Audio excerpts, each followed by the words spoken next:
নাটোরের লালপুর উপজেলার কেশবপুর গ্রামে খালিশাডাঙ্গা নদীতে অপরিকল্পিত খননের ফলে গ্রামীণ সড়ক সহ ঘরবাড়ি নদীগর্ভে বিলীন হয়ে গেছে। এতে ভাঙনের শঙ্কায় পড়েছে ২৫০ পরিবার। গ্রামবাসী এখন বাঁশের সাঁকো ব্যবহার করে ঝুঁকি নিয়ে চলাচল করছেন। নাটোর প্রতিনিধি জেড সুজনের তথ্যচিত্রে বিস্তারিত জানাচ্ছেন সিথি জান্নাত। নাটোরের লালপুর উপজেলার কেশবপুর গ্রামে খলিশাডাঙ্গা নদীতে অপরিকল্পিত খননের ফলে গ্রামীণ সড়কসহ ঘরবাড়ি নদীগর্ভে বিলীন হয়ে গেছে। এতে ভাঙনের সংখ্যায় পড়েছে ২৫০ পরিবার। গ্রামবাসী এখন বাঁশের সাঁকো ব্যবহার করে ঝুঁকি নিয়ে চলাচল করছেন।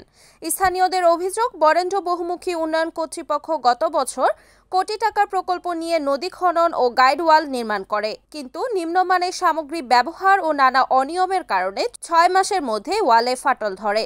এরপর আবারও ভেকু দিয়ে নদী থেকে অবৈধভাবে মাটি খনন করে ওয়ালের ব্যাক সিলিং ভরাট করায় ক্ষতি আরও ভয়াবহ আকার ধারণ করে।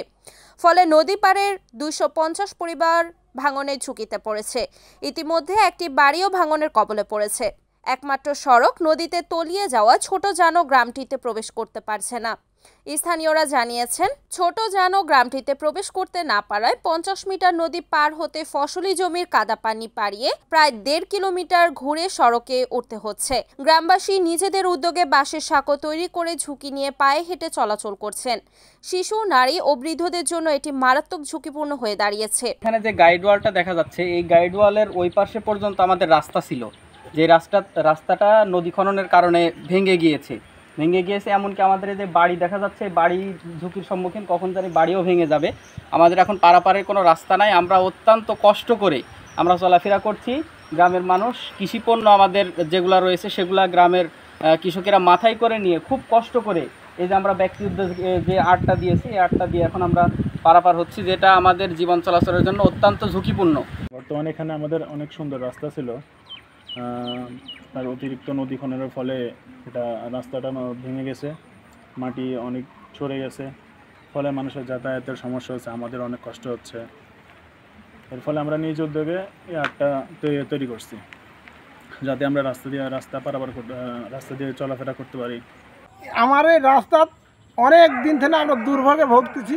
গাইড ওয়াল হয়েছে, কোটি কোটি টাকা খরচ, কিন্তু আমরা কোনো এরই ফলাফল পাইনি। আমার রাত বেরিতেও বাইরে বেড়াতে পারিনি, দিনেও বাইরে বেড়াতে পারিনি। চড়ার মধ্যে দিয়ে যাই, খুবই কষ্ট। ১ কিলোর লাগান রাস্তা দিয়ে আমরা হাঁটি যাই, পাকের মধ্যে যাই। মানে কোনো রকম আমরা আট দিয়েছি, নিজস্ব টাকা খরচ করি, বাঁশ দিয়েছি, মাছা করেছি, এই কোনো রকম পার হই। ছোটবেলা থেকে আমরা এই জায়গায় বাস করি। আমরা তো জীবন ভরা দেখেছি, আমরা কোনোদিন ঝুঁকিপূর্ণ অবস্থায় এই নদীতে হয়নি, কিন্তু এই শেখ হাসিনা সরকার এই নদী কাটার পরে এই অবস্থা হয়েছে।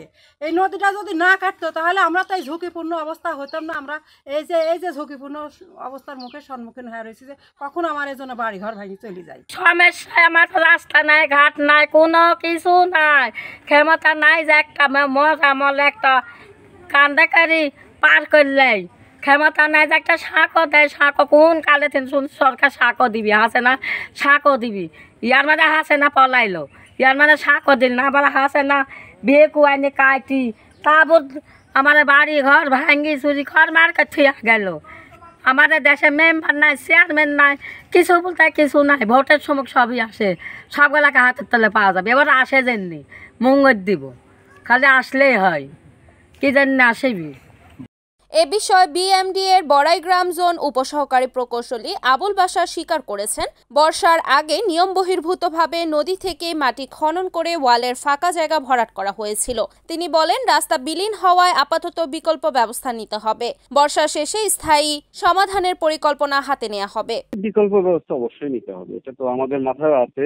আমরা এই যে বর্ষাটা গেলে যাতে শতভাগ মানুষের যাতায়াতের ব্যবস্থা হয়, এইটা আমরা পরিকল্পনায় আছে। আমরা আমাদের ঊর্ধ্বতন কর্তৃপক্ষের নির্দেশনা বা তারা পরিদর্শন সাপেক্ষে বা কিভাবে এটাকে বাস্তবায়ন করা যায় সিদ্ধান্ত হলে এটা কাজ হবে।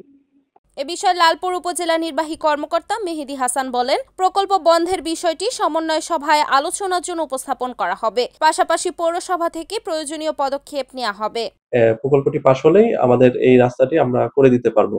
আর সম্প্রতি যে অপর সাইডে যে ভাঙনের সৃষ্টি হয়েছে, এটা আমরা জানতে পেরেছি এবং এ লক্ষ্যে আমাদের পৌরসভা থেকে আমরা টিম পাঠিয়ে এটা দেখবো আসলে সমস্যাটা কোথায়, এবং সে প্রেক্ষিতে আমরা এই ভাঙন রোধে প্রয়োজনীয় ব্যবস্থা গ্রহণ করা হবে পৌরসভার পক্ষ থেকে। Report AZ Sujon, NN TV, Natore.